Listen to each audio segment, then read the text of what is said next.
To this particular conversation that we're having this morning, and we'd love to hear just what does it take to get into that. You know, sometimes people tell you kufuga kuku ni inalipa na ni rahisi sana, and you all try, and I can bet you that at least kila mtu has tried at some point in time to have that small, kibanda ya kuku. You have your 2-3 kukus as you hope that, it goes to another level. But in most cases, sijui ugonjwa gani inakuja hapo August, baridi imeingia, kuku zote down. Sometimes it's not the case. It works so well. And so we really want to understand, for those that have ventured into this and it has worked well for them, what is this thing that they do? What is this one secret that you would probably pick and it works for you? So Joseph Nje here, good to have you this morning. Thank you for heading to our call, and we get into the conversation straight to it. Is it as easy as that to set up a poultry farm? Linda, it is very easy. Watu wengi wamejaribu na wamesema wameanguka, lakini ukweli ni kuwa ukiingia kwa kitu kama hauna masomo ama huna maarifa, vile kile kitu inaendelezwa, inafika mahali na kulemea. Ni kweli mkulima mdogo anaweza fanya, yule alina pesa nyingi pia anaweza kafanya vizuri. Lakini inapaswa kabla, hata kama ni kuku kiasi kidogo tunakifanya, ukawe na masomo ya kutosha kwa kazi ile.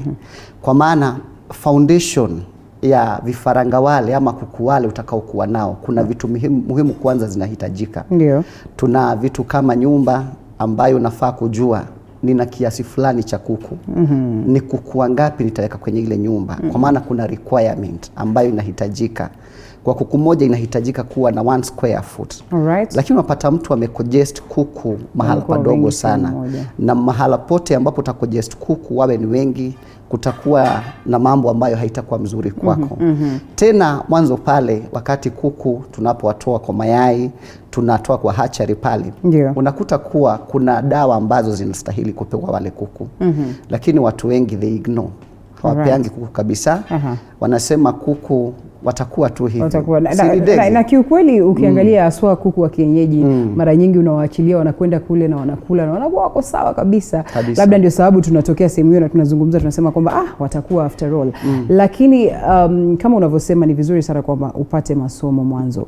Kwa hiyo tunapozungumzia swala la masomo, sijui kama kuna shule fulani ambayo utaenda au ambapo utakwenda alafu utapata ile maarifa au yale masomo, afu unakwenda unasema sasa nafikiri niko tayari. Sijui unapozungumzia masomo haswa unazungumzia nini? Je, ni kuzungumza na watu wengine ambao wamefanya kazi hii kama wewe na kuweza kupata maarifa na kujua jinsi gani wanafanya? Na unapozungumza nao, unajua kuna vitu vingi ambavyo tunaangalia. Kwa mfano hali ya hewa, yani inakuwa ni tofauti, labda ile joto ambayo iko kule Mombasa ni tofauti na Nairobi. Na kwa kawaida ninasikia kwamba pia hawa ni wanyama au ni ndege kama kawaida. Kwa hiyo kuna vitu ambavyo labda havitakwenda sawa nao. Kwa hiyo hata ukipata maarifa sawa na uko sehemu tofauti, inaweza ikakuwa ni tatanishi. Kusema kweli, watu wengi wapendi masomo. Na ndio maana tukienda kwa wale wako na shahada za degree, PhD sio watu wengi. Kwa maana ikifika ni kuingia kwa darasa, watu wengi wanga wapendi masomo. Lakini kwa kweli sio lazima uende shule ndio ukayajue mambo mengine.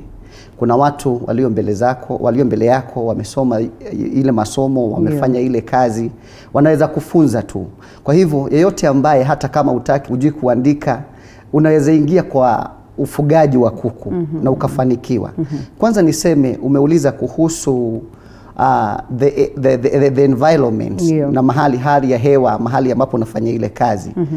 Unafaa kufikiria kwanza ni breed gani ambayo nitakayoweka mahali ambapo niko.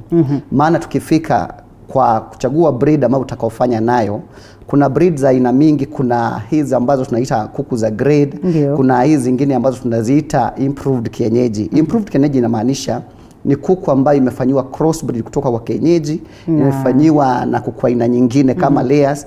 Tumepata kuku kama kari, tunafanya crossbreed ya pure kienyeji na kuku kama broiler, tunapata kuku kama broiler. So hizo crossbreed unafaa kusoma zinafanyaje katika maeneo tofauti. Lakini most of the improved kienyeji utakuta kuwa zinafanya vizuri sana katika maeneo mengi, katika maeneo ambayo kuna baridi sana, maeneo ambayo kuna pia joto. Yani ni kuku ambayo inaweza kudominate kila mahali. Kwa hivyo ni vizuri kwanza ukafanye pia hesabu. Maana kama unafanya ufugaji, hufanyi ufugaji kama ni pet. Unajua watu wengi wanaweka kuku ili wageni wakija, wageni wakija aseme si unaona kuku wangu. Yeye hafanyi kwa ajili ni kazi. Anafanya kuweka urembo katika ile boma yake. Lakini kwa kweli unaweza fanya ukulima mahala padogo pale ambapo umenunua kwa plot na ukafanikiwe vizuri sana. Kwa maana utafanya ikiwa ni smart farming. Yani una lengo fulani katika lile jambo unalolifanya. Unapokuwa na malengo kwa kawaida inakuwa ni bora unaketi chini, unafanya mipango, na wengi watakwambia nina shilingi 50,000 au nina shilingi 100,000 na ningependa niwe mfugaji wa kuku kama wewe. Sijui tunapozungumzia ile kuangalia tu kwa ujuujuu. Kwa mfano unaamua kwamba hii nataka kufanya smart farming, si eti kwamba ni kwa urembo au nini.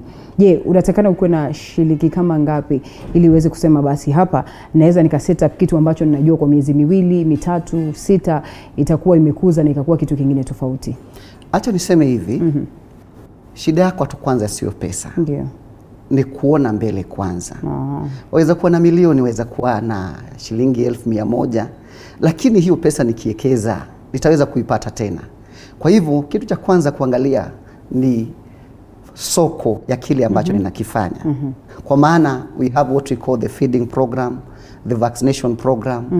Ukiwa na hizi zote unaweza kufanya hesabu zako na ujue baada ya miezi 5 mahala ambapo ninategea hawa kuku watanipa mayai, niende kwenye soko, nitakuwa nimetumia kiwango hiki cha pesa. Lakini swali la kwanza ni kuwa hii breed ambayo unataka kuweka ya kuku, mayai katika soko ama nyama katika soko zinaendaje? Unaweza peleka kitu kwenye soko ukute kuna flood, yani vitu ni nyingi sana. Yani hata zako inabidi zishuke bei. Hiyo ndio kitu inasumbua wakulima wengi sana. Na haswa wale watu wanafanya ukulima wa kuku wamekuwa disappointed sana na soko. Kitu cha kwanza ambacho ni muhimu sana ni kujua watu wengi wameweka kuku za grade. Na hizi kuku ambazo ni mayai za layers unakuta katika soko mayai inatoka 280 to 300. Na wale ambao wameweka kuku za improved kienyeji unakuta mayai ziko 500 to 700. Hiyo ndio range yake. Hizi kuku zinakula chakula moja, zinakaa nyumba kama ile tu ya layers ingekaa. Kwa hivyo wewe kama mkulima kuna kitu nafaa ujiulize. Ni kuku gani iliyo na faida kwangu? Ninataka kufanya ukulima. Nayo soko ya mayai ya improved kienyeji. Sasa ni kutuma Linda kwa supermarket ama mahala popote. Nikwambie niletee mayai ya kienyeji ama improved kienyeji. Maana iko sawa ukiangalia yote. Utaniambia hujapata. Ni kwa nini? Ni kusema hawawezi uza. Wanaweza kuuza lakini supply hakuna. So inamaanisha yote ambaye anataka kufanya, kwanza Wakenya wakulima wafikirie kwanza kuhusu ni kuku ya aina gani nataka kuweka. Unapozungumzia kuku wa aina gani, je, kuna wakati ambapo unaweza ukaamua basi mimi nitawafuga wote, broiler au ni layers, na iwapo si sawa ni kwa nini si sawa, na iwapo inawezekana je inakuwa kwa vipi? Kwa sababu unasema kwamba wanakula chakula sawa, kuna vitu ambavyo unafanya ambavyo ni sawa tu, kwa hiyo inaweza ikawa ni sawa. Niseme kwanza, tukikuja kwa kazi ambayo unafanyia kuku, kila kuku iwe ni broilers iwe ni layers, unatumia the same manpower. Nyumba ni the same, vyakula ni the same, dawa ni the same, kwa maana wote they are birds. Lakini sasa ikifika ni product yenye wanaleta mayai na nyama, kunakuwa na utofauti mkubwa sana. Maana unakuta mayai kama ya layers iko na bei iliyo rahisi sana kwa soko. Pia ukienda kwa hao wengine wa improved kienyeji unakuta ni wahaba, lakini pia soko iko nzuri. Sijui Wakenya tutawaambia nini ama wakulima wenzetu ambao tunafanya hii kazi, lakini tumekosa kitu tunaita unity katika ukulima huu ama ufugaji wa kuku. Na ukitaka kuangalia kila tajiri wengi uliowaona Madera, ukienda kwa wale wengine kama Ruto, utakuta wote wako na kuku wanafanya ufugaji. Na wanafanya sawa sana, lakini wale watu wametafuta soko kwanza, wanajua juu ya kuingia kwa soko. Ningetaka niseme hivi, kama kwetu tunafanya improved kienyeji, na tumeamua kufanya improved kienyeji kwa maana soko hatubishani na watu wengi. Watu pale mko wachache, tuko wachache tu. So tukienda kwa soko unapata una sauti ya kusema yangu nitauza hivi, na tena hatuwezi hata meet the demand. Sasa unaona tuko na a good environment ya kufanyia biashara. Lakini wakati unapoenda kwa soko unakuta zimejaa. Na kitu muhimu sana ni kusema hakuna kuku ambao hawapatwi na magonjwa. Watu wanasema kuku wa kienyeji hawagojeki. Wewe ndio unajua hawagojeki. Waulize wakulima walio nyumbani, watakwambia nilikuwa na 10 wote wamefagiliwa na Newcastle. Atakwambia.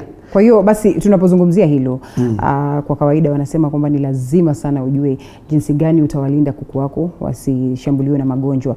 Kabla ifikie hapo ku set up structure, labda tuangalie sasa ninataka ku set up nyumba fulani ambapo nitawaweka kuku, labda naangalia hapa na tatizo la nafasi, sina nafasi kubwa sana. Kuanzia pale, je, ni nini ambacho kinahitajika wakati ambapo unafikiria mwanzo kwamba nimeshaangalia, nimepiga mahesabu yangu, ninasema kwamba ninataka kuingia katika hali ya kufuga kuku? Je, nyumba ya kuku au sijui utakiita kibanda cha kuku au sijui nyumba ya kuku sijui mtu anatakikana afikirie nini? Je, kuna vitu ambavyo vinahitajika, kwa mfano kama material ambayo ni special na ni tofauti? Nimesema kila mmoja katika jamii yote Afrika, hata ulimwengu wote anaweza kufuga kuku. Maana material yenye uko nayo, hiyo ndio utafanya nao. Unaweza fanya nyumba ya matope, unaweza fanya nyumba ya bao, unaweza fanya nyumba ya mabati, na mwingine anaweza kafanya hata ya mawe. Lakini kile kitu muhimu ni kuangalia space yenye unawaweka wale kuku.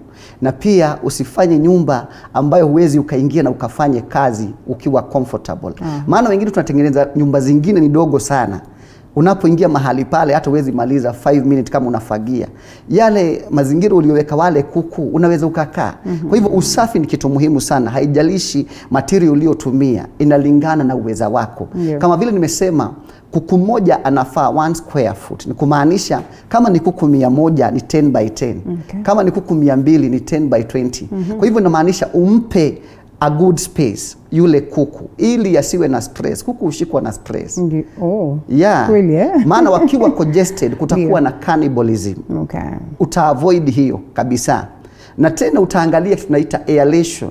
Mahali pale kusiwe na joto nyingi sana, na tena uzuilie kusiwe na tena baridi sana. Lakini baridi sio kitu cha kuangalia sana, maana utatengeneza ile nyumba itakuwa na aeration ya kutosha. Kwa maana tena kukiwa kuku najua hawafanyi kukonjoa, wale wanatoa kinyezi iliyo na ammonia. Kwa hivyo ikiwa kuna unyevu katika ile nyumba, magonjwa pia yatapatikana. Kwa hivyo kuna vitu vya muhimu sana kuangalia, haswa ukianzisha ukulima wa kuku. Kitu cha kwanza na muhimu, kama hujafanya nyumba, achana na ukulima kwanza. Maana utawatesa kuku, wana right yao ya kukaa vizuri. Kwa hivyo hawezi wakazungumza. Kwa hiyo inawezekana kile watafanya utawaweka ndio, maana katika ile nyumba uliyotengeneza baya hawataongea, lakini watakuongelesha kwa njia nyingine. Production utaikosa. Utapata vifo kila wakati. Unaposema hivyo, kwa hiyo inamaanisha production. Hebu tuangalie production. Ni kipi ambacho mtu anastahili kufanya kuhakikisha kwamba kama umeamua hii itakuwa ni layer au itakuwa ni ile ya kuleta nyama na vitu kama hivyo, ni kipi ambacho unatakikana utilie maanani ili uweze kupata production ambayo inafaa? Labda kuwalisha, hiyo ni moja ambayo utasema ni automatic. Labda jinsi unavyosema unaangalia mazingira yao yawe safi, yawe mazuri, yawe comfortable. Ni kipi kingine ambacho kinahitajika? Nitaguza mambo kadhaa. Kuku anahitaji kuwa na mwangaza masaa 14 mpaka masaa 16. Maana mwangaza unasaidia kuku kwa kutaga mayai. Kwa hivyo ikifika 6 giza ingie, itabidi utaweka bulb ama utaweka mwangaza wa aina nyingine kwa masaa nyingine kama 4. Maji ni kitu kingine muhimu sana. Maji isiwe na pH more than 6 to 7 ambayo imepita hapo. Sasa utapima maji yale unakunywa mazuri. Ni muhimu pia ukayape kuku. Usiende kwa mtaro tu useme si kuku tu tuwape haya maji. Ita affect kuku zako. Kitu kingine, maji yasikose kwenye nyumba ya kuku. Wakati wowote maji iwe kwa wingi, maana kuku wanatumia maji sana. Kwa hivyo ukipunguza maji inamaanisha mayai hakuna, na pia growth haitakuwa. Kitu kingine muhimu, tumeongea kuhusu space. Kuku wakikaribiana sana wana ile tabia ya kupek. Utakuta hiyo tabia wako nayo, utakuta sasa kwa maana wamekuwa mahala pamoja wako congested, wataanza kufanya wenyewe kwa wenyewe. Na unajua kitoa damu wakiona red, hiyo inakuwa huyo kuku atakuliwa, atamalizwa. Na nikwambie kama kuna tabia hata ukijaribu control ni cannibalism kwa kuku. Hiyo itakuwa haina dawa kabisa. utajaribu kuzuilia, itabidi utauza flock yote uwalete wengine hawana tabia. Hawana tabia kama hiyo. Kwa hivyo that space inamaanisha sana. Tena nyumba ikiwa ni fupi sana, mabati ama kuna joto nyingi, joto ina affect kuku wanakuwa hawawezi kutoa mayai ipasavyo na hawawezi kukua vizuri. Hivi mi wakati mwingine nasikia kwamba pamoja na mwangaza ni vizuri kuwapatia wale vifaranga joto. Kwa hiyo ni kwa wakati gani ambapo unaweza ukasema basi joto ni nzuri kwa kuku na kwa wakati gani ambapo unaweza ukasema kwamba joto si nzuri? Manake mimi nimewaona wazazi wangu wakijaribu hili na mara mingi wanaambiwa wapatie mwangaza na ule mwangaza uwe na joto pia ili waweze kujikusanya pamoja na wanakuwa ni kama ambavyo wanafurahia hiyo. Wakati kuku ametolewa kwa hatchery akiwa kifaranga mdogo wa siku moja hadi mwezi mmoja, kunahitajika kuwe na mahala palipotengwa, mahala pazuri kabisa panaitwa brooder. Hapo unafanyia brooding. Na kwenye brooder kunahitajika joto ambayo ni constant. Ukipima kona zote unakuta ni 37.8. Okay. Lakini watu wengi huangukia hapa sasa. Mahali pa kufanyia brooding. Unajua kama umefanya kutegua vifaranga wewe wenyewe kutumia the incubators, hawa kuku hawana yule mzazi wake ambaye atawalea. Wewe ni utakuwa mzazi. Kwa hivyo joto katika ile brooder itahitajika. Maana joto ikiwa imepungua, itabidi a lot of protein katika kuku itatumika ili watengeneze manyoya. Ni kumaanisha wale kuku watakuwa na stagnant growth. Tunapoongea joto kwa vifaranga ni muhimu. Lakini tukienda kwa kuku wakubwa, joto nyingi haistahili. So unakuta katika mwanzo ama foundation yake joto ni ya maana sana. Kuwasaidia wamee manyoya yote mpaka wafike kiwango cha mwezi mmoja, mahali ambapo utaondoa ile joto, maana sasa wataweza kustahimili. Haya, tunazungumzia kwamba unasema wana emotions pia. Na pia wana zile hisia na ni vizuri kuangalia. Basi ninahisi kama mama, sijui hili zitachukuliwa vipi. Wakati mwingine ukiwachukua watoto wangu au ukimchukua mtoto wangu ukampeleka mbali na mimi, huwa kwa kawaida sitofurahia. Kwa hiyo wakati huu kuku anataga, anaangua, yani analalia alafu anaangua. Alafu kwa muda hata wa masaa chache umewatoa wale vifaranga umewapeleka sehemu nyingine, kwa sababu nafikiria katika hali ya farming inakuwa ni tofauti. Sio kwamba vile pale nyumbani utawaachilia kuku wakatembea na vifaranga wake. Inakuwa vipi ile? Na je, ina umuhimu gani kwa kuhakikisha kwamba vifaranga vile vimelelewa vizuri, na labda ina impact gani ambayo ni negative kwa yule mama? Ningetaka nizungumzie na nitumie dakika ambazo niko nazo. Wakati tunapowatoa kuku kwenye hatchery, tunaanzia kwanza kutayarisha mahala pazuri ambapo watakaa. Mahala pale panafaa kuwa ni round. Hebu turejee kidogo. Hapa inamaanisha kwamba kuna mashine fulani ambayo ni ya hatchery. Tofauti na kwamba ile unasema eti kuku wanalalia mayai na wanaangua. Sawa. Sasa hapa hatutumii kuku ambaye atakayetumia kuwategua. Tunatumia machine yenyewe. Tukiwatoa kwenye ile machine inaitwa hatchery, tunawapea dawa ya kwanza ambayo ni chanjo. Sijui kama natamka ile juma nzuri. Ile chanjo inaitwa Marex, maana kuna ugonjwa wa Marex ambao huja kusumbua katika mwezi wa 3 wa 4, unaua kuku wako sana. Na wakati tunawapea through fumigation, sio kwa injection. Wale kuku hufai kufanya hivyo, maana hata veterinary board hawajaruhusu ile jambo kufanyika.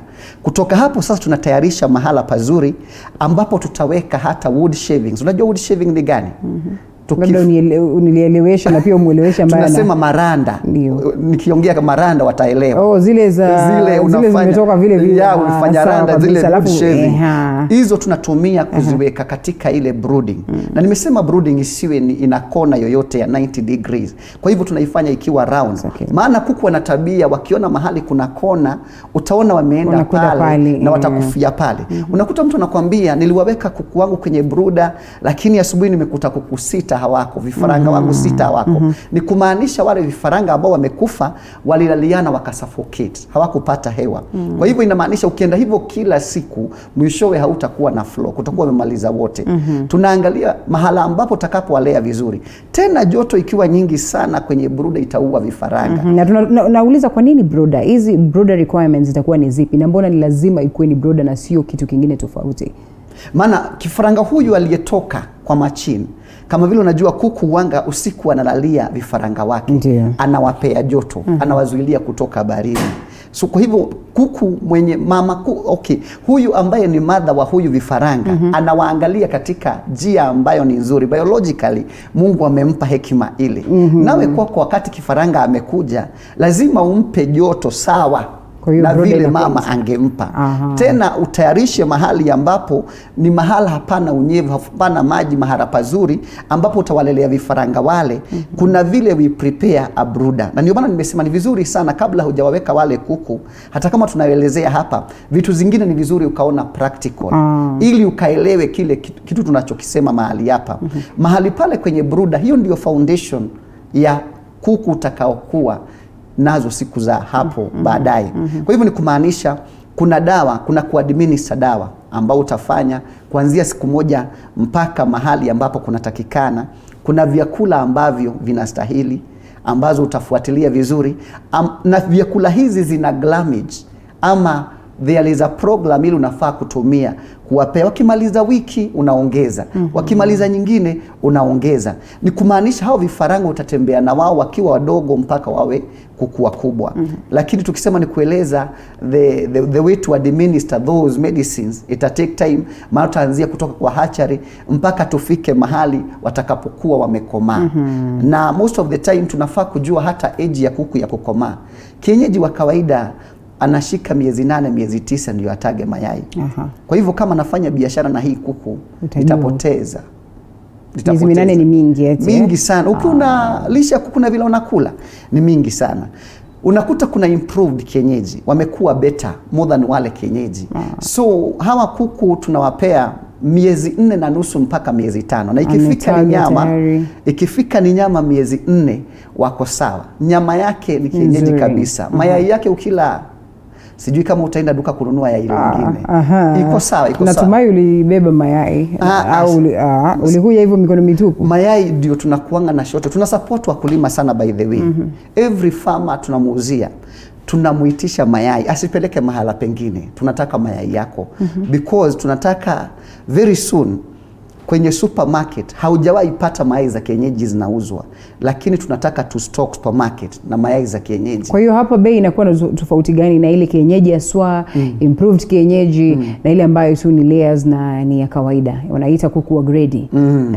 Hawa kuku wa grade, ningetaka niseme mayai yake bei yake iko chini sana. Maana utakuta tray moja ya 30 pieces inaenda for 300. Lakini tukikuja kwa hii nyingine inaenda 600 ukiuziwa kwa duka. Hivi na manufaa gani? Kuna tofauti gani yani? Ni kusema au ni kwa sababu ina kazi nyingi au? Hata mayai yenyewe ni tofauti.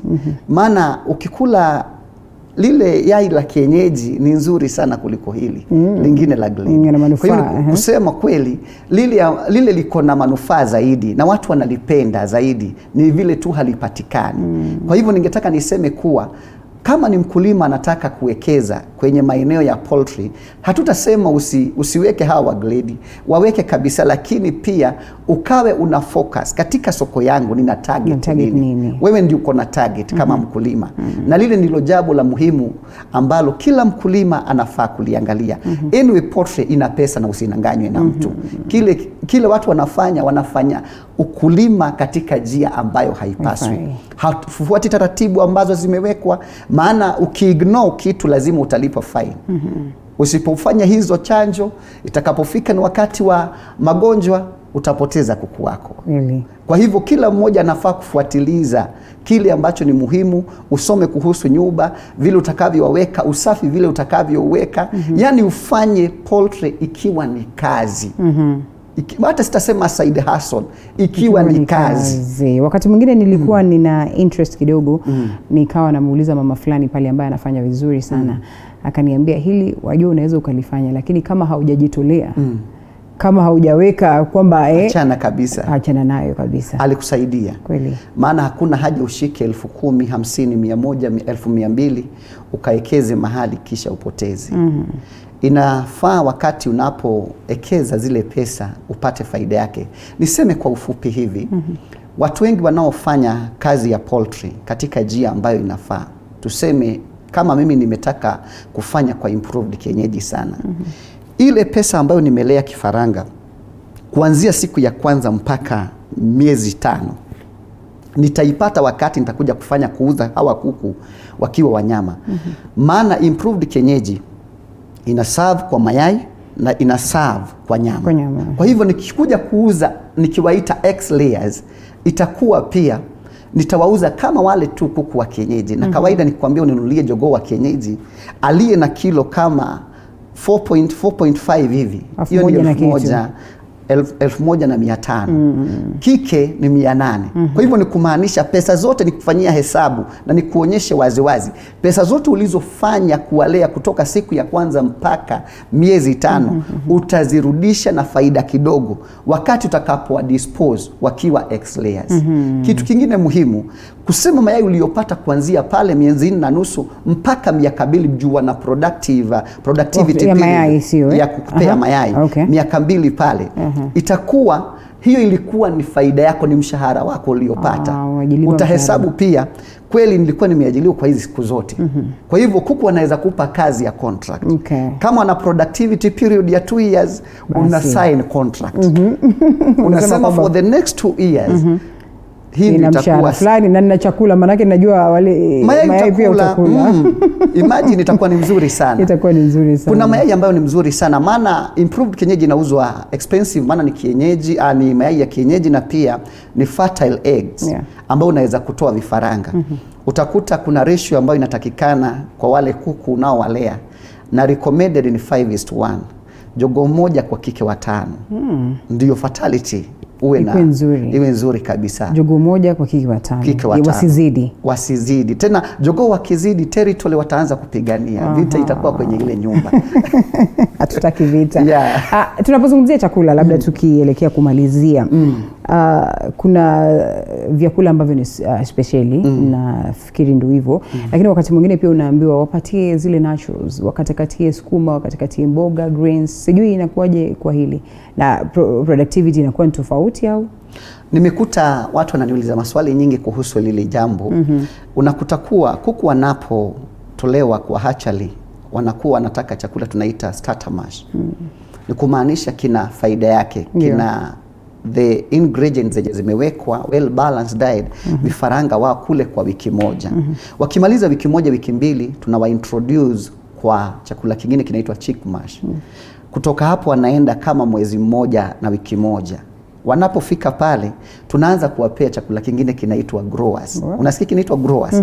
Ni kumaanisha kinasaidia kukua. Unakuta watu wananiambia kuku wangu wamekula vyakula hizi za growers for 3 months hawabadilishi. Si tuwabadilishie tuwape layers, maana wamekuwa wakubwa, haufai kuwapa layers. Utangoja mpaka wakati watakapotaga mayai kama 5-6 kwa nyumba yako. Ukipata hayo mayai nakwambia sasa wameanza kutaga, pair layers. Lakini hapa ningetaka niseme kuna watu wengi ambao ni wataalamu wa kule kijijini na wanajua mambo kivyao. Watakwambia niko na formula ambayo unaweza kutumia utengeneze vyakula zako. But my advice ni hii, kabla hauja approve the formula, shika kuku 10 waweke mahali walishe na hiyo vyakula uone kama watakuwa vizuri. Lakini most of the time kama ni investment, enda kwa kampuni ambazo zinajulikana. Kama kuna kitu kinafanya watu wengi wapoteze kwa poultry, ni vitu tunaita vyakula. Unaambiwa na mtu ninaona vyakula vya rahisi ambavyo unafaa kuwapea kuku wako wakiwa wanataga. Ukiintroduce wanakata mayai to half na hawatawahi rudi tena. Kwa hivyo umeenda hasara. Vyakula ni muhimu sana kwa kuku, maana hata vyakula zikikosa vitu kama calcium na other vitu zingine ambazo zinafaa kuwa ndani, wanaanza cannibalism pia. Wanaanza kuwadona wenzao. Maana kuna kitu wanakosa kwenye mwili. Vyakula hata unaambiwa siku hizi what you eat is what you are. Kwa hivyo ni kumaanisha hata kuku vile vile wakiwa hawapati vyakula ambazo ni mzuri, pia hawatakuwa wazuri pia. Biashara itaanguka. Basi mayai tunapofunga. Nakumbuka kuna wakati mwingine unaambiwa jinsi ambavyo una handle mayai ndio itaamua kama basi atakuwa ni mayai ambaye ni sawa na kuku ataweza kuangua, au atakuwa ni mayai ambaye ni sawa anaweza akaliwa na kitu kama hicho. Sijui inakuwa vipi katika handling. Nasikia wakati mwingine usishike na mkono, ukishika na mkono unawafanya wanaharibika. Sijui ni vizuri. Hata siku hizi corona imeleta mambo mzuri. Na wa kwanza Usiende na mafuta kuokota mayai. Kweli. Maana ukienda kwa nyumba ya kuku, mayai ukiishika, unafaa the sharp pointed inakalia kwa tray. Okay. Ukiitoa hapo, sio kila mayai inawekewa kuku ili iteguliwe vifaranga. Nataka kusema hivi, maana watu wengi hawajui. Any deformed egg ambayo ukishika kwenye shell unasikia iko na bumps, haina that oval shapes mzuri. Hiyo mayai usijaribu kuwekea, haitatoka. Mayai kubwa sana ambayo ina yolk mbili. Ushaiona nini vifaranga twins? Sijaona. Ni kumaanisha haitafanya. Yolks zikiwa ni mbili, hiyo toa kula. Ikiwa tena dogo sana, kifaranga hata kuwa healthy. Hiyo weka kando. Medium ndio mzuri. Mayai ikiwa na crack usijaribu kuwekea kuku ama kwa machine. Haitatoka. Okay. Kwa hivyo kuna vitu muhimu. Mayai isipitishe siku 7. Ikipitisha siku 7, hatchability ina reduce. Yaani hiyo ni siku 7 baada ya kutagwa. Ya. Kwa hivyo 7 and below. Hiyo ndio unayofanya. Kwa hivyo kwenye mayai ya kuwekea kuku na mtu anakuambia niliwekea kuku mayai 15 imetoa vifaranga 7 tu. Inamaanisha mayai nyingine ilikuwa imekaa sana. Ukibeba mayai hapo upeleke mahali fulani, unafaa kupea mayai 24 hours ndio yoki kaweza kuseto. Usiende kama umeweka. Kuna kitu tunaita handling. Unaangalia kama mayai iko na fatality. Kuna vile unaangalia, lakini kuambia wewe uangalie utaweza. Nimesema masomo ni mzuri, ufunzwe kwanza ndio ujui mambo haya yote. Lakini mayai sio kushika mayai tu ukawekea kuku. Kwa hiyo si eti kwamba utachukua mayai wakati mmoja ukapeleka kwenye hatchery, au kwenye hatchery unachukua moja leo unapeleka, kesho unapeleka. No, unatakana uweke wakati mmoja. Kulingana na capacity ya incubator yako. Ili ukaweza kujua nitakuwa nikiweka siku fulani, ninaangalia mayai yangu vizuri, natoa ile ambayo haistahili. Tena unapoweka unafaa kuhakikisha kuna zile vipimo zinafaa kuwa kwa setting ya incubator ili mayai ziweze kutoka vizuri. Otherwise ukulima ni rahisi na una faida nyingi, na ukifanya ukulima kwa njia mzuri utafaidika. Nashukuru sana Joseph Njehia, na mimi pia nimesoma leo na natumai kwamba utapata nafasi wakati mwingine na pia ukazidi kutuelimisha zaidi. Ni kweli. Asante sana kwa muda wako. Labda kama kuna kingine ambacho tunahitaji kuongezea, nafikiri kwa sasa tunaweza tukakufunga kipindi hapo. Naitwa Joseph Njehia. Tuna hatchery ambayo inaitwa ama poultry farm inaitwa Potters Poultry Farm. Tuko Githurai, tuna hatchery Githurai 45. Wale wanataka kuja kusoma tunaweza wafunza masomo kuhusu ufugaji wa kuku. Wale wangetaka kutembea lakini wajui wafike wapi, nambari yetu ya simu ni 0720 967151. 0720 967151. Basi. Na tuna page ya Facebook. Utalipa sio? Tunawasaidia. Unakusaidia kweli? Utalipa. Haya, inaitwa Potters Poultry Farm kwenye Facebook. Ni vizuri uje mahali pale unaweza kusoma zaidi. Na hiyo ndio kazi yetu. Ni kwa manufaa yako na kwa sababu anaunda pesa kutoka kwa kuku, na amesema kwamba poultry inalipa, na mimi pia nitatuma invoice yangu hapo baadaye ili nipate malipo ya advertisement. Nimeshukuru sana Njehia. Asante sana. And today I had to unleash all my Swahili. I am glad that we are done with this. Before I go, we have, today in history, we get to understand what happened at such a day, maybe such a time, such a moment in life, sometime, somewhere that is crucial on matters history. Let's listen into that.